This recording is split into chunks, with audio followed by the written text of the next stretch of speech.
Hello and welcome, I'm your Codemaker. In case you don't know, I also make YouTube shorts. This is honestly a really great format for me to be able to give out bite-sized advice on all kinds of different topics. There's many things that I can say to hopefully teach you something that doesn't actually require a full 10-20 minute video. So here let's see 8 great game dev quick tips.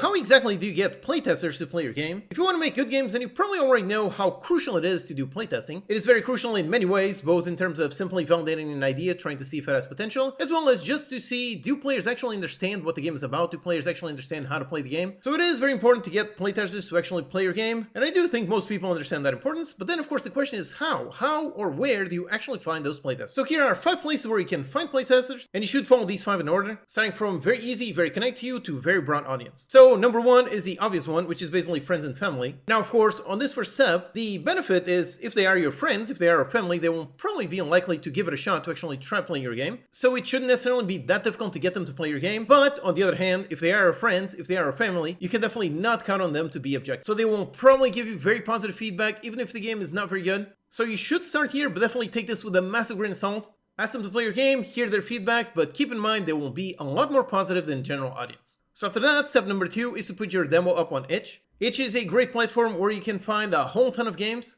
And importantly, you can find a lot of players that are willing to play games that are quite a bit janky, quite a bit on the early development. But at the same time, these players are going to be quite a bit more forgiving than mainstream players. So that is why I'm saying take these steps in order. But still, itch is a very good place. Then after itch, you can go quite a bit more broad. You can try to find playtesters on Reddit, on Twitter, or on various Discords. With this, you are going one step further into more of the unknown, more onto people that don't really know you. So on this one, do be ready to start receiving some, let's say, honest feedback, which, depending on the quality of your game, might be pretty harsh, so definitely stay tuned for that. With these 3 steps, you should already be receiving quite a decent amount of playtesting, and if you're not, then that can be a very important sign. It can be a sign that your game is perhaps not as appealing as you might think it is. So if your goal is to make games as a hobby, that's not necessarily a bad thing. But if your goal is to make games for a living, this might be a clear sign that perhaps your game will not find a big enough audience that you might hope for. So in terms of idea validation, just getting to this point is going to be more than enough to try to see, does this idea still have potential or not? If it does have potential, or if you just continue on to it, then the next step, step number 4, that one is simply to go on Steam, meaning make a demo and put a demo publicly available on Steam.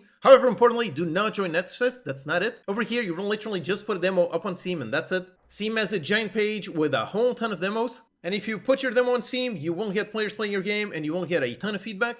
Then based on that feedback, you will hopefully improve your game and reach the final stage, and the final stage is simply to join a NextFest. So NextFest is the festivals where you can get literally thousands of players playing your demos, and if you've gone through all 4 previous steps, if you've gone through all of these, if so, then hopefully your game demo should be really solid, really polished. You should know what exactly players like and what they don't like, so everything should be perfectly dialed up. And if that is the case, then next fest you will get literally thousands of people playing your demo, and hopefully it will be super successful. And if you have a successful demo, a successful pre-launch, then your odds of having a successful launch are much, much higher. So if you go through this 5-step process, you will get players playing your game, they will help you build an amazing game, and then as you launch, hopefully you'll find tons of success. Do players hate games that are clearly using assets? That is a question that I see every once in a while, just because the asset store is generally really awesome. You can find all kinds of stuff over there. You can find visuals, you can find tools, VFX, templates, pretty much anything you can think of, you can definitely find in the asset store. And some of these assets, like the Cinti assets, these are definitely very, very popular. Pretty much every Unity dev knows about them. So that leads to the natural question, okay, so if every indie dev uses these kinds of assets, won't players really hate the games because they're using assets that they've seen many times before? And the answer is nope, don't be afraid of that. Players do not care, they just want fun games to play. And of course, whenever I say that, there's always someone that doubts that statement. So here are some very clear examples. Perhaps the biggest one of all is Soulstone Survivors. This is a massive mega hit, and it is very clearly using Cinti assets. You can definitely tell it's their very signature low poly style. This game has tens of thousands of reviews, so it has literally sold millions upon millions of dollars, and the reviews are very positive. Players do generally love this, so they do not mind that these developers are using assets. They really just want fun games to play. Another example here is No Plan B. Again, this one very clearly Cinti assets. This is pretty much just the straight up the military pack, and that's really it. So you've got this. Once again, this one sold tons of copies, and all of them are positive because, again, players just want a fun game to play. And this game, by all accounts, is very fun. Here's another example. It is called Motor Town Behind the Wheel. And this one is a very interesting game. It's a nice driving open world game. And yep, again, very clearly using Cinti assets. I can look at this and I can immediately see all the various packs they got assets from. But despite that, again, players do not care. It has sold tons of copies, made millions of dollars, and all of it very positive because the core game itself is actually good. Another example here is Clownfield 2042. Now this one is literally taking just the Battleground, the demo scene pack. They didn't even try to make a brand new map. They just used demo scene, that's it. Here it is, the Sinti Battleground pack, and again, they literally just took demo scene and just used it straight up. But despite that, players still really love it. Here it's got 5,000 reviews, all of them 86% very positive, so yeah, players love it. Yet another example is this one, so Perfect Heist 2. So this is another interesting multiplayer game. And this one again, pretty much just straight up a demo scene and that's it. It is literally this one right here, the Sinti Heist pack. And again, here it's got thousands of reviews, very positive, so yeah, players will love it. So if you are a game dev, sort of like me, where my main skill set is definitely programming, I am not a 3D artist, I am not a modeler, nothing like that. I have no art skills whatsoever. So if you're like me, definitely don't be afraid of going into the store and just picking up a ton of visual assets. Even if it's the most popular ones, again, players really just want fun games to play. So as long as you use those assets properly to make something that is an actual compelling game, if so, players will love it. So that really should be your sole focus. Use whatever assets, whatever tools you need to make the best game you can make, and as long as you make something good, your players will love it.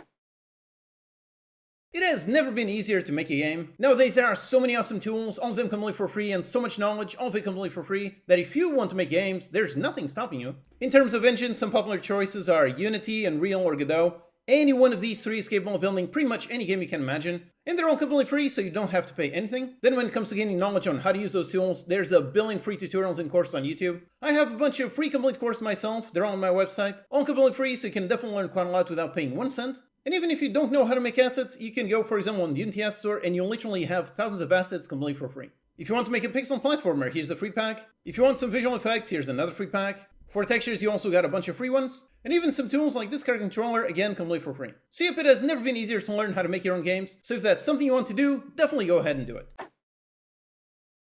So here's a sentiment that I figured by now people already know about, but apparently not, because just the other day on a live stream I got a comment that said literally basically this. So marketing is worthless because good games just sell themselves. And that is very much not the case, that is not true. So if you're making your own games and if you want to find success, I highly recommend you don't believe this because this is not true. Technically, if you have literally the perfect game, the most perfect game that nobody's ever seen, that everybody absolutely loves, technically if you have a literal 10 out of 10 game, maybe this might be true, maybe you can launch with 0 wishlists, and if your game is so insanely good, maybe it does actually manage to find an audience. But if your game is literally anything other than a 100% perfect masterpiece, meaning if your game is literally 99% of any other game, then this strategy over here, this will not work. So basically the other day someone said a comment like this, they basically just published their game on Steam, they thought the game was good, and I looked at it and the game was generally good, generally very well made, but when I looked at the number of wishlists before release, I saw they had only about 200 or 300 wishlists. And if you launch with that amount of wishlists, the odds of you being buried within the algorithm are pretty much 100%. Meaning the odds of you actually finding success without worrying about marketing are basically 0. Remember how success is made up of a combination of both development and marketing. Meaning you need to put effort into actually building your game, actually building something good, but you need to put in basically as much effort into actually marketing so players actually find your game, they play your game, enjoy your game, and you actually find success. So even if you genuinely believe that you have the best game in the world, definitely do not ignore marketing. Play it safe, follow the best practice so your game has actually the best odds of finding success. One of my best tips on productivity is simply this: work from a list. Personally, I find this helps me a tremendous amount. I have to-do lists for literally everything I do. I've got this notebook, and the first thing that I do literally every single day is open to the next page and write my to-do list of everything that I want to do on that day.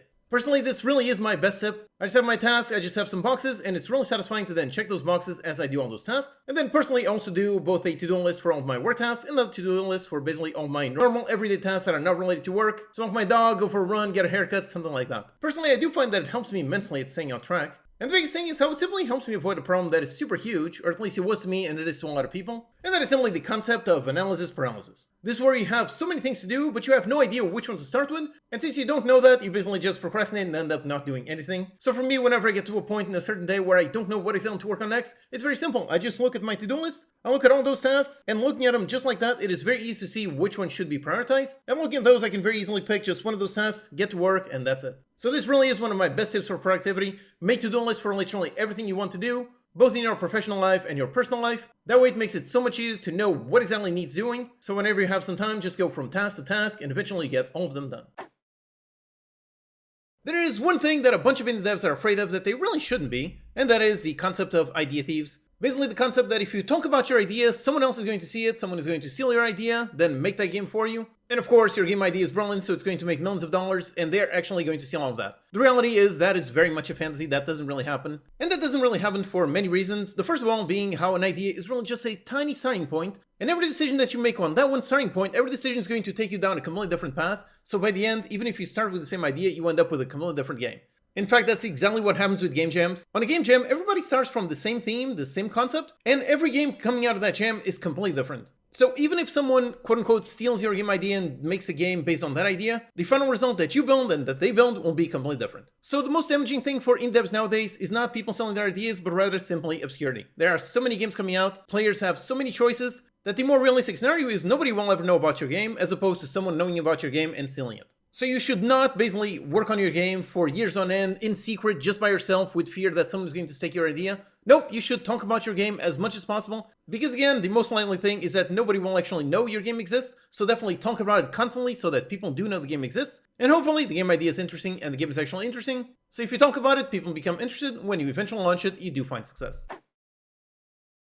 How to make Lunar Lander in 60 seconds. So this is a really cool game. It involves physics, inputs, all kinds of things. So you can start off by just creating an empty new project, then create the lander object and simply add a rigid body component to make it fall down with physics. After that, listen to player input and use that to add some forces onto the rigid body, add force to push it up, and add torque to rotate it left and right. Then you can use the sprite shape tool to create the terrain. You can use Cinemachine in order to make sure the camera follows the player. Then implement a landing pad and do some logic to try to figure out if the lander actually landed correctly or landed way too hard. You can use the rigid body velocity and the dot product to figure that out. Then implement some nice particle effects for the thrusters. Add some nice pickups using a simple trigger collider in order to pick up and grant score or fuel or anything. Then implement a nice UI so you can see the player's speed, the time, the score, and so on. On a successful landing, make sure you show some kind of UI so that the player knows they won. Then implement the crash scenario as long as a restart button. Build multiple levels with all the pickups, different terrains, and so on. Then if you want, you can convert your input into touch input to make it play on mobile. Then implement a simple main menu, add a bunch of polish to make your game look really good, a bunch of effects and animations. And then yep, you've got a really nice, awesome game.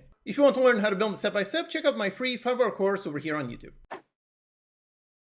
Are you stuck in tutorial hell? This is basically where you keep following tutorials, you write all the code and do everything bit by bit, but even after following hundreds of tutorials, you still don't feel like you can actually make your own game? If so, then the way you surpass this is very simple. You have to actually build something yourself. You can't just blindly watch something and copy-paste things. If you do that, you won't really learn. You need to actively apply your knowledge, you need to actively write a bunch of code, and only as you do that will you actually gain that knowledge. Tutorials are awesome and you should definitely follow some tutorials, but don't just follow tutorials. Do watch some tutorials to gain that knowledge, but then make sure you go into Unity or your game engine of choice and actually apply that knowledge. You can make your own basic games like Flappy Bird. If you have more than beginner level knowledge, you should be able to build a game like this from scratch. Or make a simple system, kind of like a health system, something really basic that if you followed a bunch of tutorials and you gain at least beginner level knowledge, you should be able to build something like this by yourself. But the important thing is, how do you escape tutorial hell? The answer is by doing. You have to apply what you're learning to make sure it actually sticks in your brain. There is a reason why in my C# course I made the effort to build a ton of interactive exercises.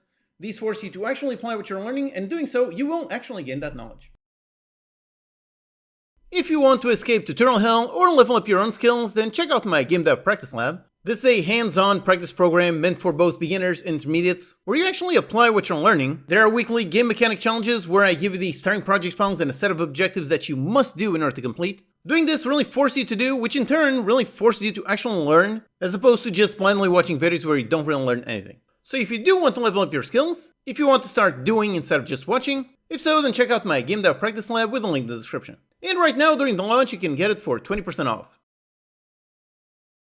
Alright, so I hope you found these shorts with bite-sized advice useful in your own learning journey. Thanks for watching, and I'll see you next time.